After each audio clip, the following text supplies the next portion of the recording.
Today, on how it's made. Graphite pencil leads. Clarinets.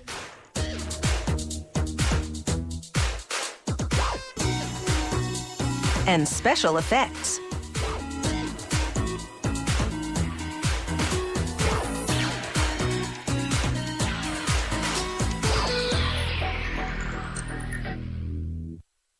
Despite the name, the lead core of a pencil isn't actually made of lead.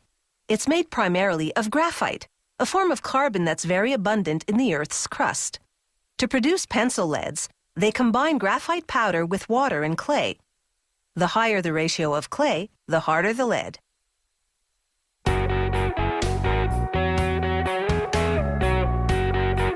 Quality graphite pencil leads don't break easily and glide smoothly on the page.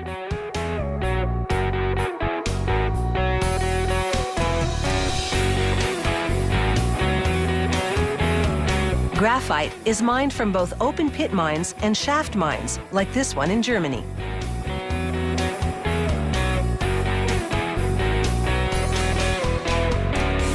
Miners use hammer drills to bore holes for explosives.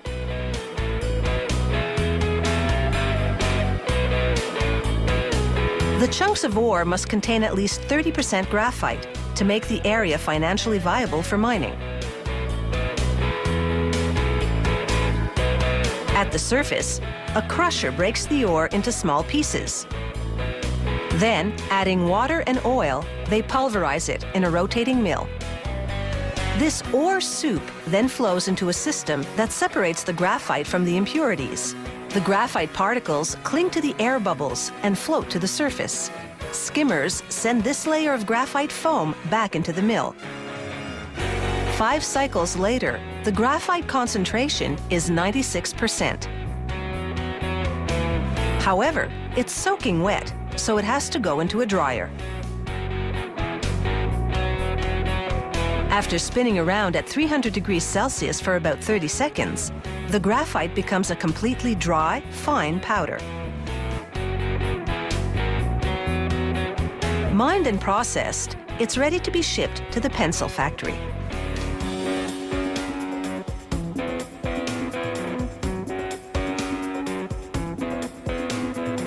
To make pencil leads, the factory combines graphite powder with clay and water.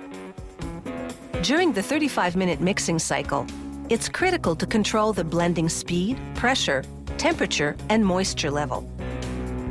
This produces homogeneous granules, the key to ensuring that all the leads will be uniform in quality.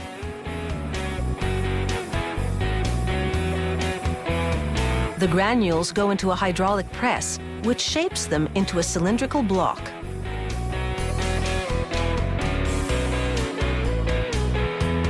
Workers then wrap the block in film to prevent drying out and set it aside for a week to cure.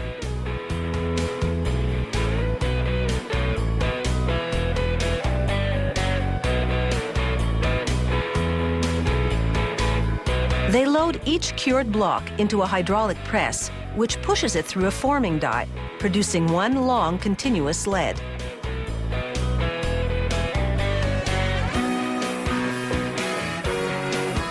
Different dies give different sized leads. The next machine then cuts the continuous lead into pencil lengths. The leads are the right thickness and length, but they're soft and pliable because they still contain water from the mixing process. Workers load the leads into a rotary dryer at 160 degrees Celsius. 12 hours later, the leads exit the dryer straight, but not quite strong enough. So next, they go into a kiln for 10 hours at 1000 degrees Celsius. This firing transforms the clay that's mixed with the graphite, strengthening the leads to their final hardness. Finally, a 12-hour bath in a mixture of high-quality waxes. The waxes fill the pores in the leads, leaving them with a surface that glides smoothly across paper. Throughout the production process, The factory puts samples through quality control testing to check hardness, break resistance, diameter, and of course, writing quality. This company produces 3 different qualities of graphite leads in 16 different hardness levels, plus a full array of colored leads made similarly, but with pigment powders and waxes rather than graphite.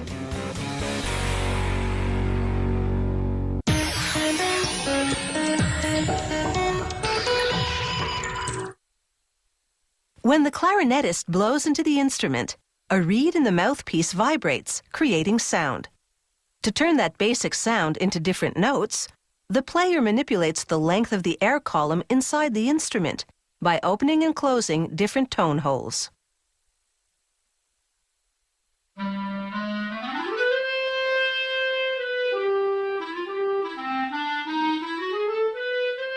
The standard clarinet has 24 tone holes. The musician covers some with his fingers, the rest by pressing keys.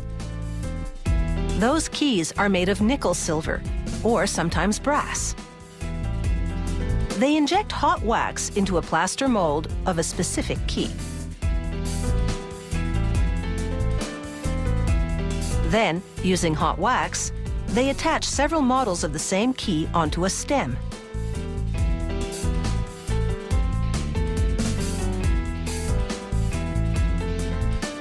They put this tree, as it's called, into a cylinder, then into a mold-making machine which fills the space around the tree with a silica-based ceramic material.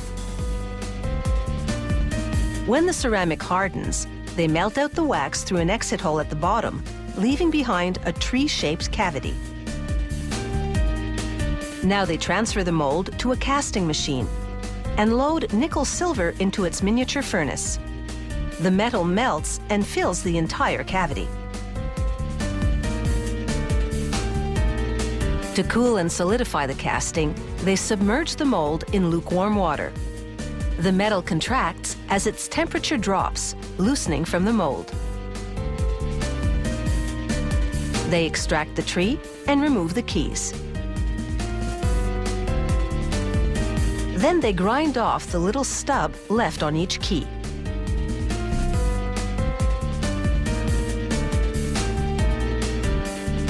Next, the keys go into a tumbler filled with synthetic stones. The stones polish the keys, preparing their surface for silver plating. Silver doesn't adhere directly to nickel silver, so they plate the keys in copper first. For each layer, they submerge the keys in a chemical solution, then apply a negative electric charge while running a positive charge to pieces of the plating metal. Like a magnet, this draws particles of the plating metal onto the keys, forming a thin overall coat. A clarinet's 2-part body is typically made of wood, or, like these, plastic resin. A computer-guided drill bores 24 tone holes and 40 smaller holes for the posts which support the key mechanisms. A sonic welding machine presses each post into its respective hole, while zapping it with a high-frequency sound wave to melt the plastic around the base. This anchors the post securely. The next machine reams a hole through the head of each post for the rods that operate the keys. They wrap natural cork around the connecting ends of the body, then illuminate the interior for a quality control inspection. It's time for the final assembly. They lubricate all the moving parts, then install the 17 keys onto their mechanisms.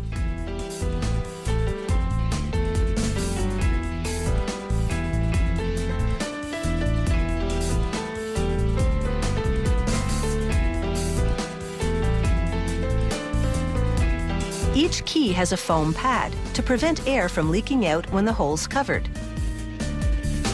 They use a strip of foil to test whether the seal is tight enough. With both body sections of the instrument finished, a musician assembles them and checks that each and every key moves fluidly. Then, after attaching the bell and the mouthpiece, she conducts a sound quality test. performing a set of musical exercises. The clarinet now goes to the packing department, where the packager gently removes fingerprints, lint, and lubricant residue, then lays the instrument parts in a velvet-lined case. It's a fitting finale to the making of an instrument that looks as good as it sounds.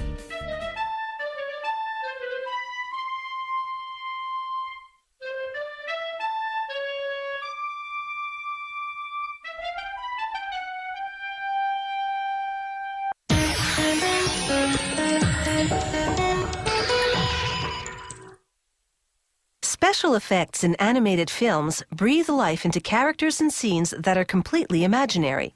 It usually takes a mix of different effects to give the fantasy a realistic texture. From miniature scale models to computer-generated imagery, it's all about the big picture.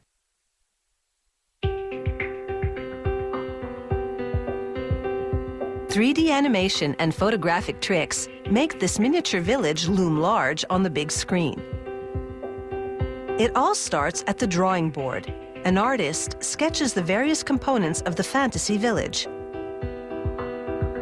Once he gets it down on paper, the rest of the crew can build it.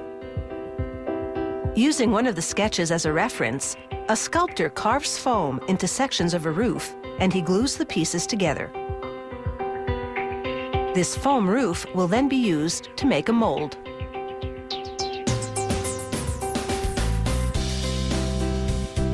The mold maker builds a box around the roof, which is now gray-colored due to the application of a non-stick substance. He pours liquid silicone rubber onto the foam roof in the box.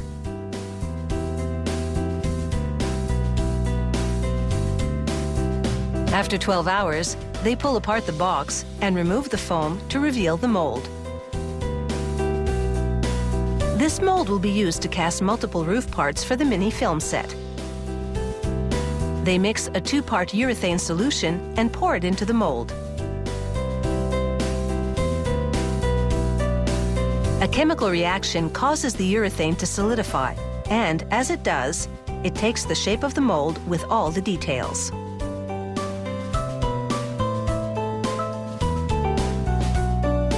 After half an hour, he extracts the cured urethane from the mold. It's a perfect copy of the original roof carving.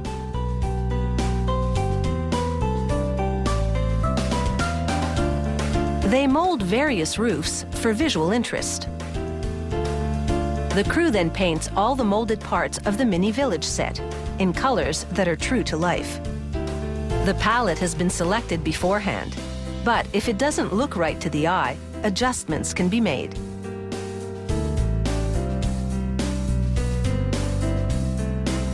For larger scale structures, a technician arranges reflective dots in a grid pattern.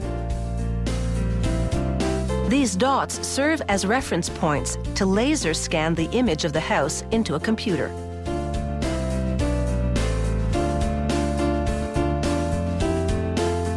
The technician transfers the image a section at a time. Once the image has been loaded into the computer, animators can really play around with it. They can insert digital characters or impose a digital image over a filmed one to cast a shadow. Meanwhile, another member of the crew plants molded trees onto hills of plastic and shapes the landscape of the set. The trees and vegetation are very small scale because the landscape will be in the background.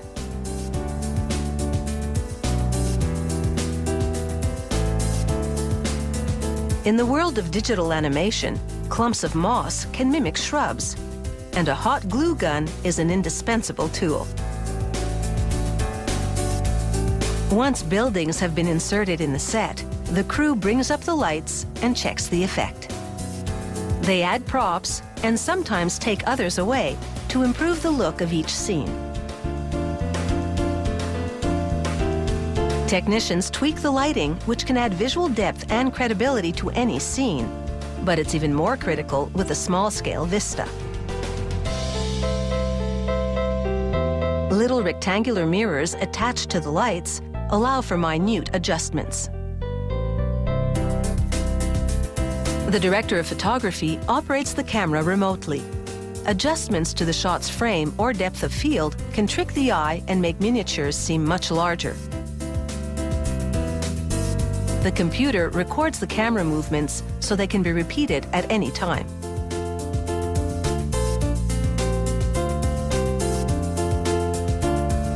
Later, water will be digitally added to this riverbed. Coming up next, animated characters enter the scene with the help of computer-generated tricks.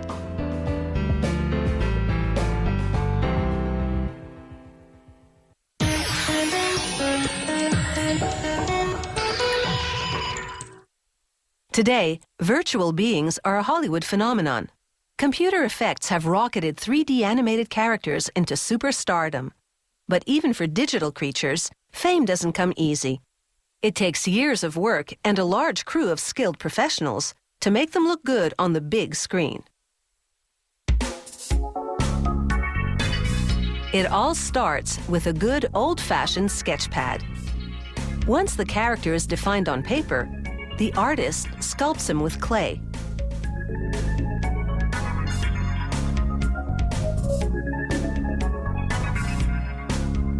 Then the high-tech wizardry begins as they laser scan the 3D character from all angles and load the image into the computer.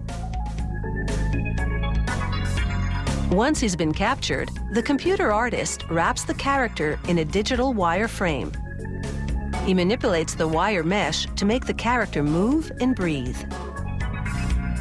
After he creates a dozen or more facial expressions, this machine makes hard copies of those many faces. It repeatedly deposits layers of plastic to build up a physical version of the image.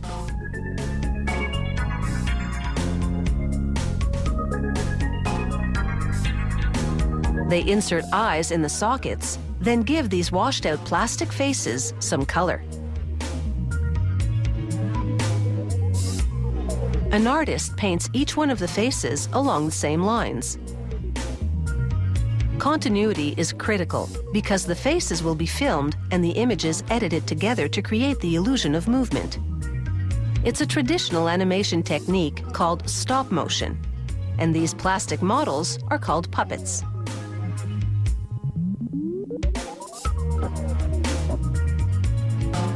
Next, a seamstress builds a suit of clothes for one of the puppets.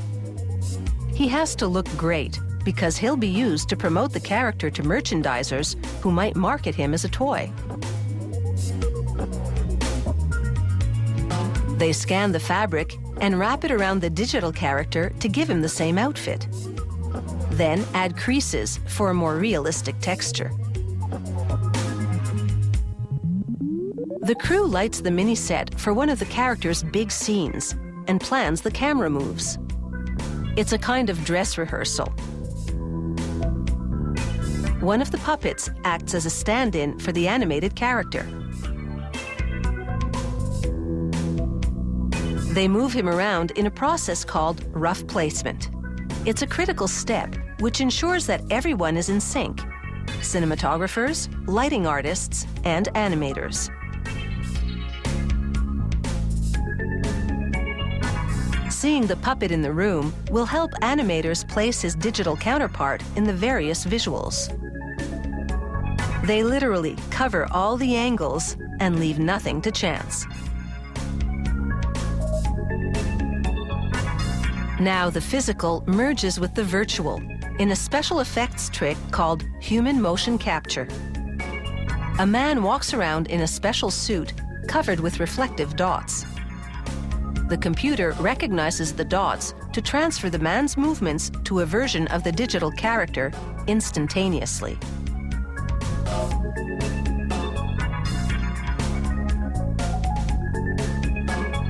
The computer artist uses those captured movements to manipulate the character and insert him into the scene.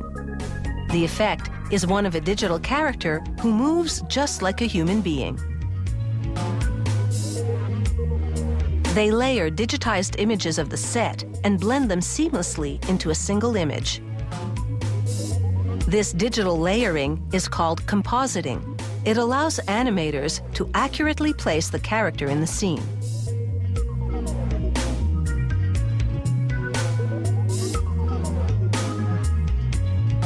The blend of high-tech special effects with traditional animation techniques gives the best of both worlds. Combined, all these special effects tricks can generate 3D characters with star quality. They are virtual puppets, and the animators are the puppeteers. And on the big screen, the fantasy has never looked so real.